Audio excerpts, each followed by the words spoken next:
And then,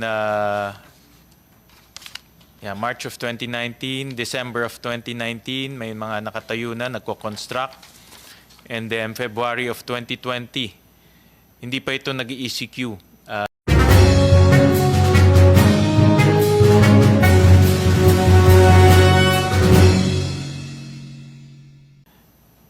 Meron, nakita ko doon sa pinadala niyo, Mayor, na may pinadala kayong sa amin na parang narration ng nangyari based sa inyong karanasan. At doon po sa narration, nasabi niyo na meron 2 beses na nagpadala kayo ng composite inspection team. Tama po ba? Yes, Your Honor. Anong dates yun, Mayor? Yung una po nung August 25, 2023 with the PNP and our team sa munisipyo.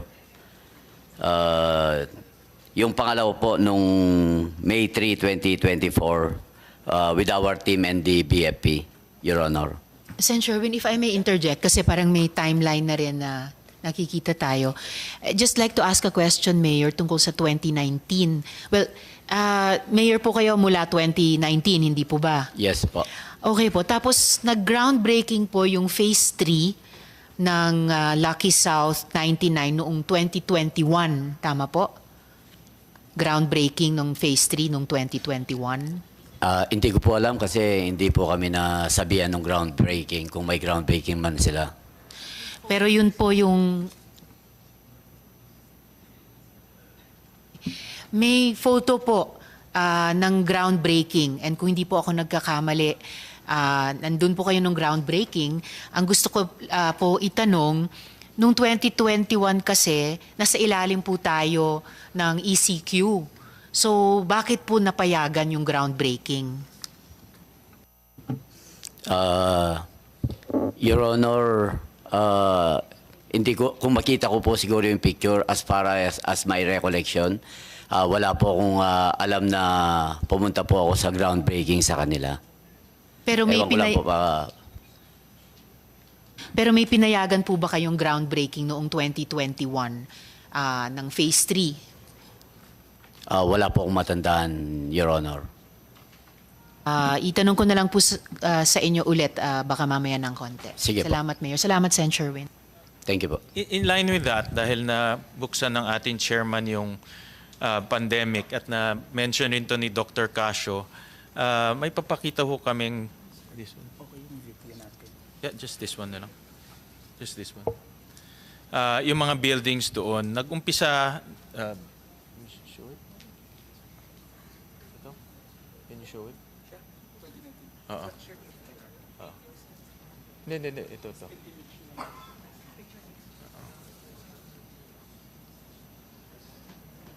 Anyways, in a while, papakita ko na lang ho yung video. Andyan na yata. Meron ho kasi kaming nakuhang, alam nyo ang Google medyo advanced na ngayon. So you get the timeline. And nakita namin, nag-umpisa yung construction ng 2019. Tapos may mga buildings, pakita na lang ng staff namin. Yung 2020,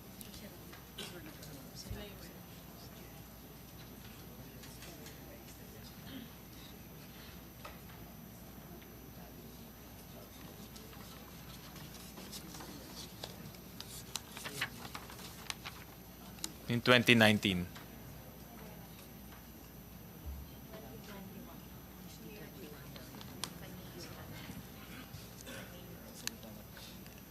Your Honor, if I may po, with that picture po, sa Manuali po yan, hindi po sa Pulumabayan. If I may interject, Sen. Sherwin. Actually, Mayor, sasabihin ko sana bago kayo komento dito sa photo na to, na ito rin po yung photo na meron ng opisina ko ng sa pagkaalam po namin, groundbreaking ng Phase 3 ng Lucky Star 99 noong 2021, nung kasalukuyang nasa ilalim pa tayo ng ECQ. And sa photo, kayo po yung nakapamewang dito. Of course, lahat nakamask kasi nga po kalagitnaan ng pandemic. So, Oho. Actually, hindi po siya groundbreaking. Nagpasama sila na mayroon silang titignan na property. Gusto nilang mag-invest rin sa Barangay Manwali. Malayo po sa malayo po sa Pulumaba. If you want, we can take you there po. Hindi po yung hindi po groundbreaking yan sa Pogo Hub doon, Madam Chair.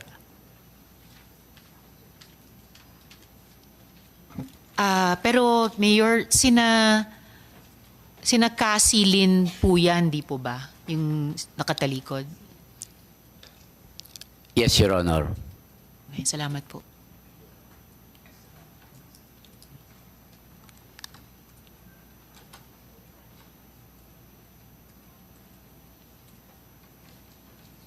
Can you show itong... okay. Medyo may ano yan. And Sen. Sherwin, sorry, pahabol lang. And Mayor, yung lalaki namang nakaitim, siya po si Wood Warren. Mr. Wu ang pagkilala po sa amin. Mr. Wu ang pagkapakilala sa inyo. Yung first name niya po, hindi ko alam. Ayun, tama. Wu Duaren. Wu Duaren. So, pagkapakilala nga sa inyo, Mr. Wu. Apo. Okay. Sa pagkaalam po namin, siya nga si Wu Duaren. So, at sila pong dalawa, si Cassie Leong at si Wu Duaren, sila po yung itinanong ko sa inyo kanina na mga pogo bosses. So, yun po. Salamat po. Salamat, Sen. Sherwin. Thank you, Madam Chair. So, pakita lang namin yan. 2019, ganyan po yung itsura niyan. And then, March of 2019, December of 2019, may mga nakatayo na, nagko-construct. And then, February of 2020, hindi pa ito nag-ECQ. Pero, halos matatapos na.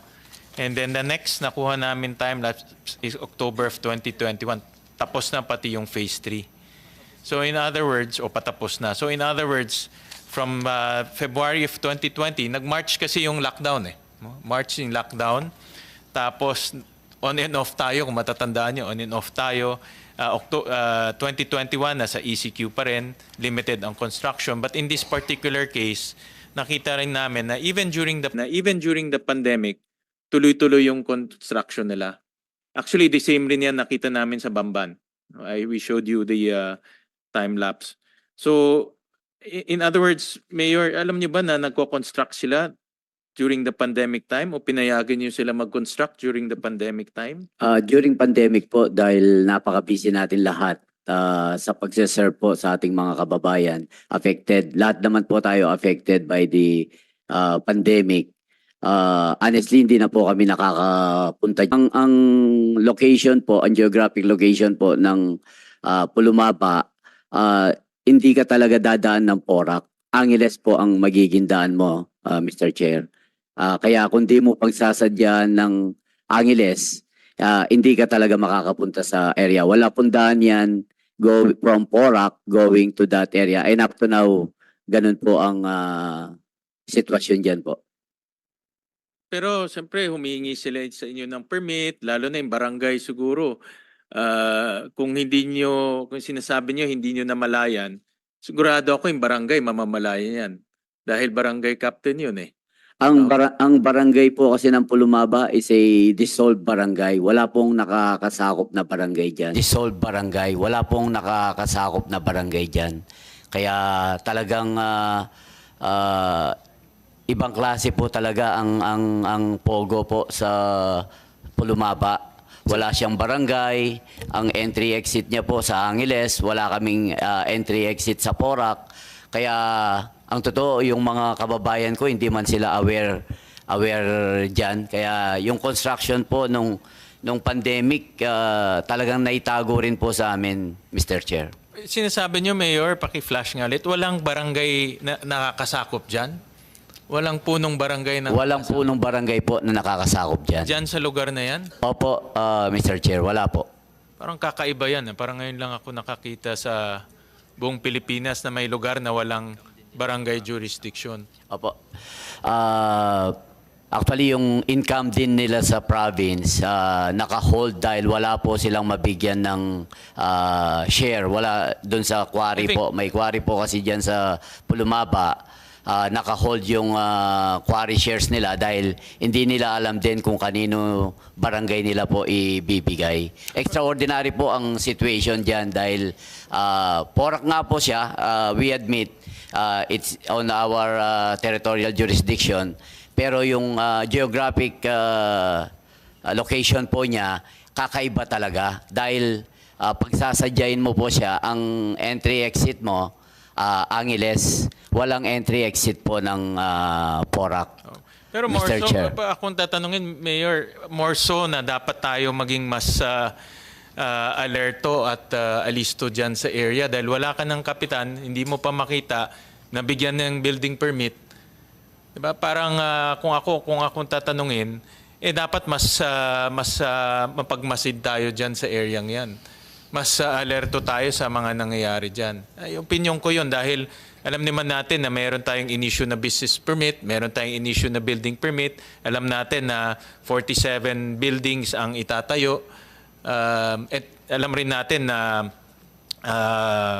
naka-ECQ at may pandemya pa at that time. So, parang mahirap tanggapin na biglang parang kabuti na lang siya na lumabas dyan na walang nakakaalam. No? So, that's my opinion and analysis of kung anong nangyari. At babalikan ko lang kanina, no? Meron kayong, nasabi nyo kanina na meron kayong inspection noong August 22, 2003. Tama po ba, Mayor? Opo, Your Honor. And May 3, 2024? Yes po. Oo. And then, ano nangyari ho nung August 22, 2023? Noong August 2023, wala naman pong nakitang any criminal activities doon po. Same with May 3, 2024. Ano nyo na itong may...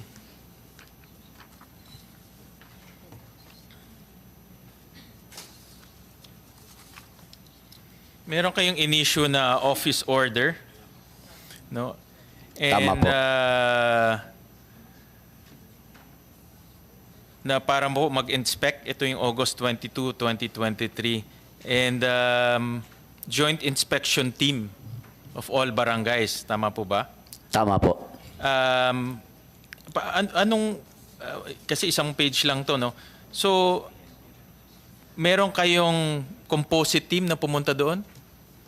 Yes po, noong August 2023, kasama po yung team namin sa munisipyo, composing of the Mayor's Office, the Engineering, the Menro,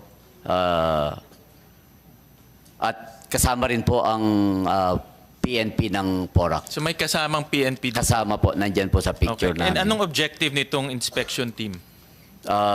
Bakit kayo nag-issue ng ganito? Upon the request po ng PNP chief para masamahan po sila sa area. I believe bago yata yung COP namin doon para makita niya yung area, considering po talaga na ang area ng Pogo Hub ay entry-exit nga, sabi ko nga po, sa Angeles siya. Hindi talaga sa Porac. So hindi nyo i-inspect dito yung Pogo Hub? Sen. Sherwin, if I may just interject, nagpapaalam po ang PAOK na mauna na munang umalis. Si Yusek Cruz. Kayong lahat, pero may iwan po si Yusek Cruz. No, ma'am. Oh. We apologize. We have a Alright. meeting, ma'am. Okay, the USEC will remain. I have to leave together with the OJ Yakat, ma'am. We have another meeting for the filing of the cases against Lucky South this week. So good luck po sa meeting and salamat sa inyong pagdalo and it's good Yusek Cruz will be staying on. Salamat, sir. Salamat, Sen. Sherwin. Mabalikan ko lang, Mayor, ang objective ba ho dito ay yung pero nakasulat dito, you are hereby ordered to immediately conduct an inspection of the reported operation of Lucky South 99 Outsourcing Incorporated located in Pulong, Maba, Santa Cruz, Porac. So may target kayo. Gusto nyong inspect itong Lucky South 99. The PNP is requesting assistance to conduct an inspection of the said establishment and so on. So meron kayong target na i-inspect. Tama? Itong Lucky South 99. Opo, yes, Your Honor. Okay. At meron kayong pulis na kasama. Meron po. Okay. And anong naging resulta nitong inspection? With limited access po, so far wala naman pong nakitang any criminal acts or any violence doon sa area. Parang business as usual lang po. Diba, narinig ko doon sa provincial government hearing na hindi kayo pinapasok hanggang sa labas lang kayo? Itong inspection team? I-correct ko lang po yung hindi pinapasok. Pinapasok po kami hanggang doon lang sa guardhouse. Pero doon hanggang sa security office lang. Kaya hindi po sa buong area po. Okay. And by the tone of this, parang meron na kayo, and may kasama kayong police, parang meron na kayong objective na peace and order ang inyong dapat maatupag dito eh. Yes, Tama? Your Honor. To check na rin po kung ano ang nangyayari po sa loob ng Pogo Hub. Pero hindi kayo nakapasok sa loob. Hindi po kami nakapasok sa loob, So Mr. walang Chair. checking na nangyari. Kung nasa labas lang kayo, tinignan lang natin yung facade, in reality, walang checking na nangyari.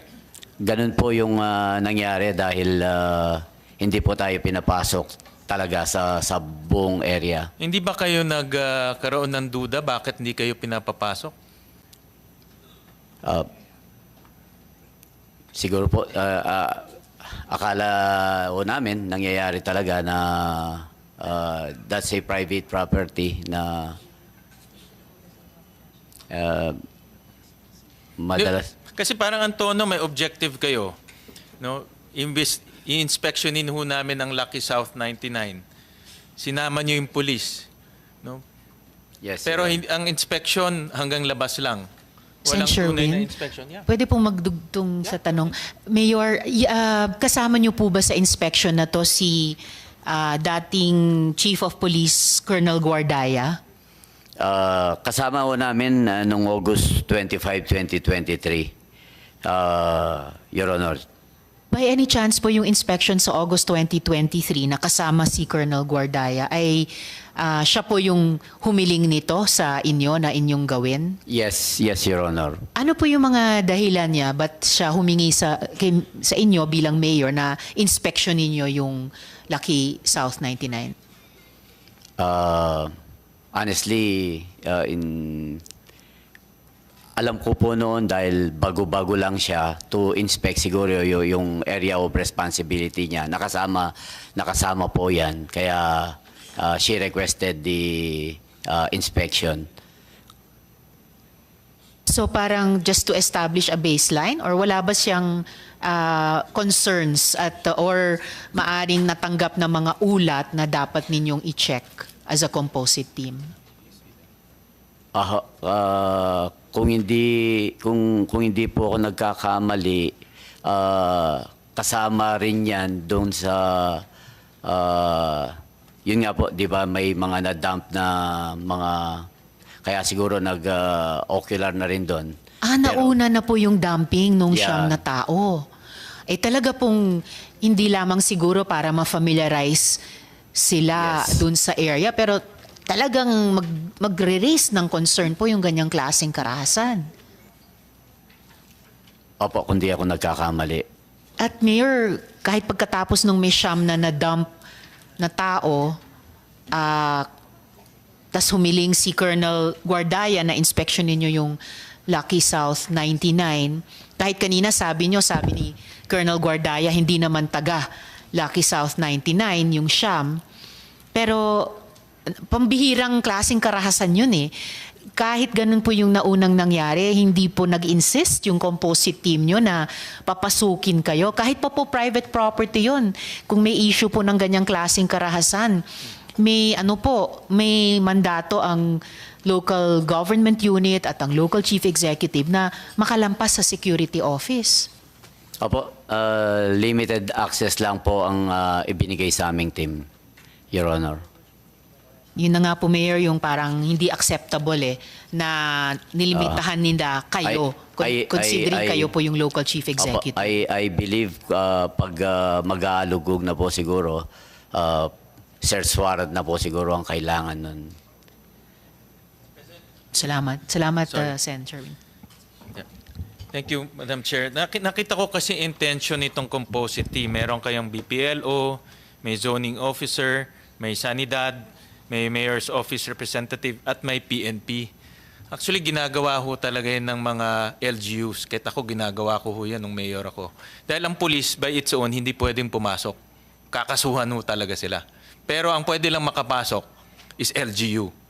Dahil marami silang powers. Meron kang sanidad, meron kang zoning officer. Kaya ang nakita ko dito, ang intention, para makapasok sila sa loob.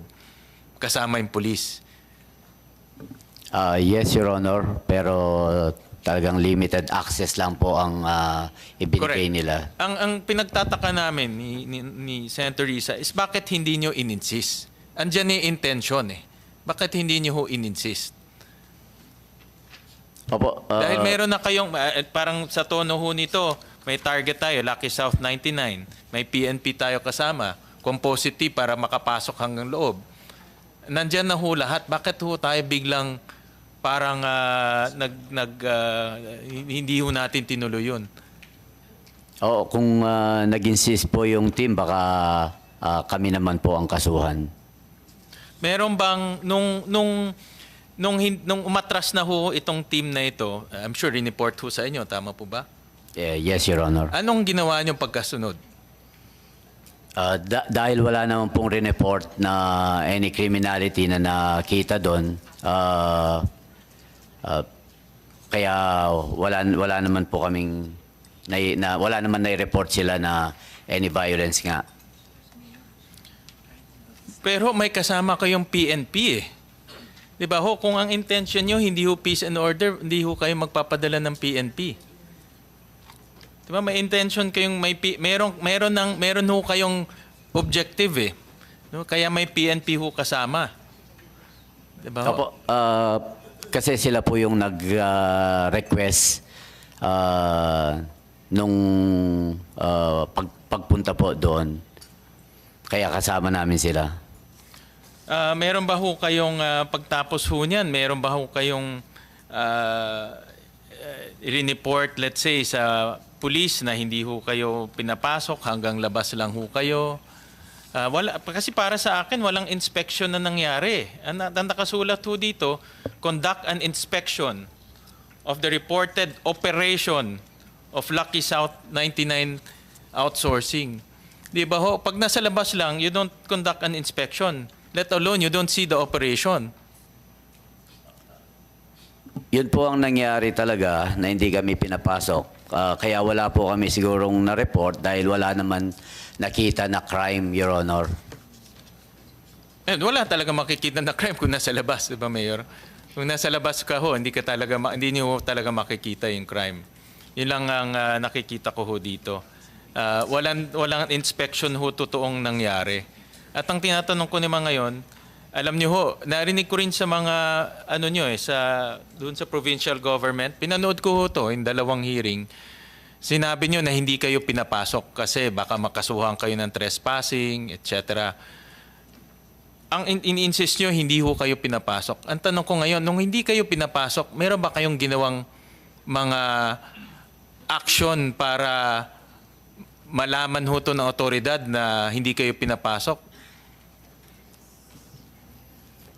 So far po, dahil wala namang kaming nakitang with limited access din po. Wala naman din po kaming may re-report, Mr. Chairman. Oh, hindi, limited access nga because hindi kayo pinapasok. But did you make any subsequent action? Let's say, nag-report ho kayo sa provincial government na hindi ho kami pinapasok. Nag-report ho kayo sa provincial director na hindi ho kayo pinapasok. Dinocument niyo ho ba yung hindi pagpasok? At gumawa ba kayo ng, may mga action ba kayong ginawa na para makamit niyo yung objective niyo of inspection? May joint inspection report po kami na sinubmit sa inyo po. Nag-report ba, sabi nga na Chair, nag-report ba kayo sa PAGCOR na merong hindi kami pinapapasok? Kasi ang punto ho natin, inspection ho to eh. Ang punto ko kasi, kung noong August 22, 2023, nagawa nyo yung inspection at naniniwala ako na andun na ho yung mga kriminal na yon. Dahil sa lawak ho nito at nakita ko hindi ito masiset up in 1 month or 2 months eh. Taon na ho sila nag-ooperate doon. At kung nagawa itong inspection, doon pa lang, mahihinto na natin itong problemang ito. So, ang tanong ko ho, bakit ho tayo huminto nung hindi na tayo pinapasok? Bakit tumigil na ho tayo doon? Yun ang nakadidetect ko ho dito sa mga dokumento eh. Opo, At Senador. doon sa testimonial nyo, doon, again, no, pinanood ko ho yun. Narinig ko ho, sinabi nyo na hindi kami pinapasok dahil baka ma-demanda ho kami. Yes, sir. Yes, Your Honor.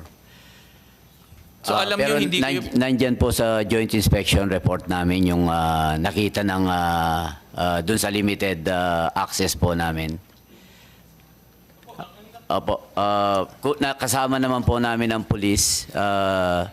May palagay ko meron din silang actual report to report to the IRAPS. No, pero napakababaw po yung discovery nila. The team found that the wastewater overflowing along the road due to the absence of drainage canals outside of the premises connecting to the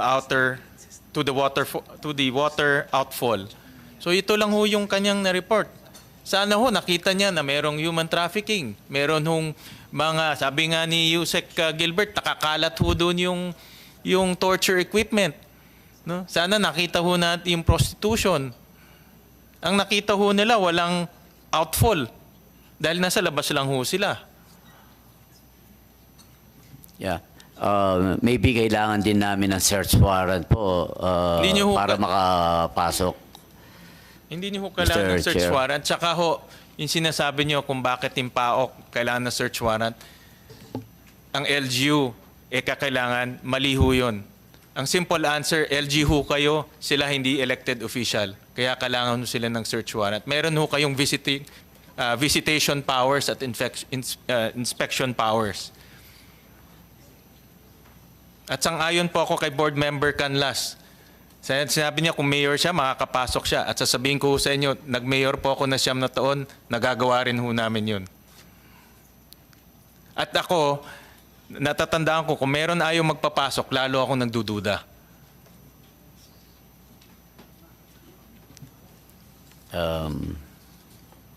Tsaka mayroon din ho ako nakita, Mayor, na meron ho kayong pinasarang waterfalls, yung Tago Falls. Your Honor. Meron ho, meron ako nakita sa internet na meron ho kayong inutos na closure ng Tago Falls. Tama po ba? Opo, Waterfalls? meron po. Bakit nyo ho pinasara yun? Ang Tago Falls kasi is a man-made dike lang na pwedeng mag-collapse anytime, na pwedeng mag-endanger sa buhay po ng mga tao. At ito po yung dinadaluyan ng mga kanal ng isang barangay na pinatest namin yung water, talagang positive sa coliform.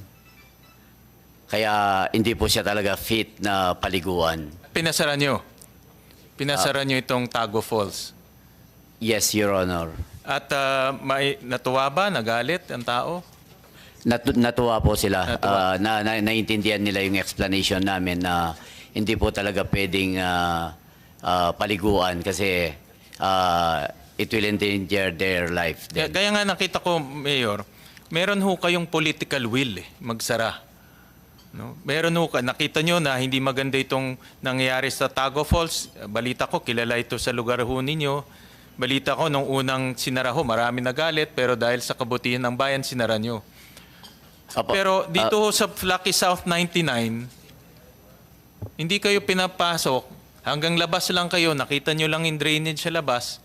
Pero hindi nyo in-insist, hindi nyo ginamit yung political will nyo. Your Honor, the Tago Falls is totally different from the yung Tago Falls kasi wala talagang may-ari niyan. Parang nandun lang po sa isang barangay na dumadaloy yung dumi. Then parang nakita ng mga tao na parang magandang paliguan dahil nung mga mainit po yung panahon na ginawa nilang paliguan. Kaya you cannot compare it po talaga sa Lucky South o sa Pogo Hub and the Tago Falls. Malayo po. Sorry po. Ang punto ko lang, Mayor, is the concept of political will. If you exercise political will dito sa Tago Falls, bakit hindi nyo na-exercise political will dito sa Lucky South 99? Mas malala ho yun. Nakita naman ho natin. Diba? Mas malala ho yung nangyari ho doon. Yun ang punto ko. No? At doon po sa position paper niyo ho, I'm sure under the guidance of your lawyers, marami ho kayong sinight na mga legal basis kung hindi kayo makapasok doon. No? Dito po sa position papers ho ninyo na marami ho kayong legal basis. Dapat naghanap rin ho kayo ng legal basis kung paano makapasok. Ang tinignan ho natin yung legal basis na hindi ho tayo makapasok eh. Ang punto ho natin, kung tayo ho nakapasok, wala na ho tayong pinag-uusapan ngayon. Yan po yung aking punto. So, Madam Chair, I am terminating my question for now kasi I've emphasized my point is the LGU, marami hong kapangyarihan ng LGU.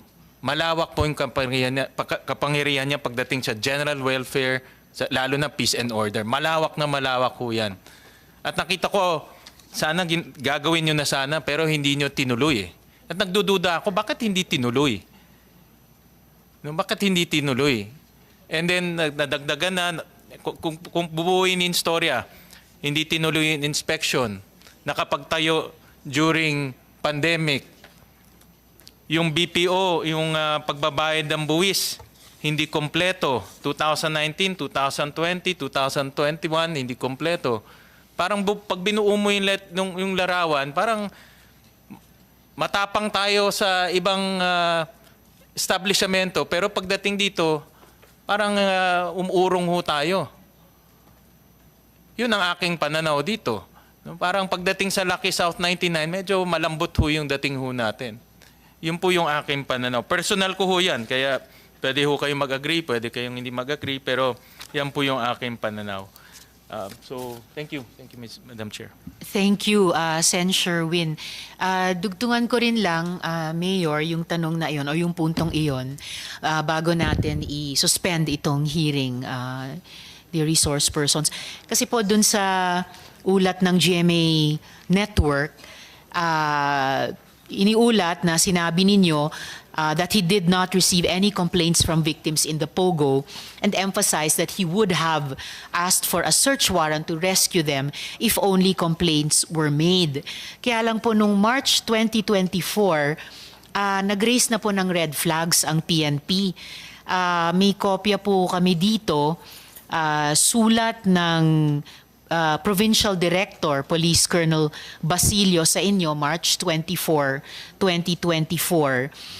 Nire-raise yung issue ng grave concerns and problems of peace and order, kaugnay ng all forms of criminality and illegal activities in the province. At partikular, sinasabi dito ni Colonel Basilio, there were reported incidents in the province involving the POGO, which have been used for illegal activities such as money laundering, kidnapping, and other violent criminal cases. Kaya't meron sila ditong, we respectfully request assistance from your good office, particularly for the identification and closure of POGO companies which are operating in the municipality of Porac without necessary permits. The Chief of Police of Porac, MPS, Police Lieutenant Colonel Palmira Guardaya shall coordinate with your good office on this undertaking. So kahit pagkatapos po nung nabigo or naudlot na inspection ng 2023, meron pong request mismo ang police or provincial director na kaugnay ni Colonel Guardaya magsagawa kayo ng inspection. Natuloy po ba yung inspection na iyon, Mayor? Madam Chairman, before that, if I may read the Supreme Court ruling on what we are talking right now. Please. Mayor, pakisubmit na lang po in writing para sa aming paggabay. Kasi, well, actually, lampas na po ng 3:00 at hindi po kami makahain ng merienda po sa inyong lahat.